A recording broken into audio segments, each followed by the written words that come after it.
పాల గురించి ఎప్పుడైనా విన్నారా? అచ్చమైన స్వచ్ఛమైన శాకాహారులకు ఇది గుడ్ న్యూస్ అనే చెప్పాలి. ఎందుకంటే ఆవు గేదె పాలకు ప్రత్యామ్నాయంగా సోయా విత్తనాలతో పాలను తయారు చేస్తున్నారు. కాఫీ, టీ, పాన్ కేక్లు తయారీలో ఉపయోగిస్తున్నారు. ఇక్కడ చూడండి, సోయా చిక్కుడు గింజలతో పాలను ఎలా తయారు చేస్తున్నారో.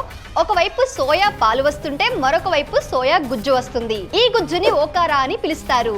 దీంట్లో అధిక మొత్తంలో ఫైబర్ మరియు ప్రోటీన్ కంటెంట్ ఉంటుంది.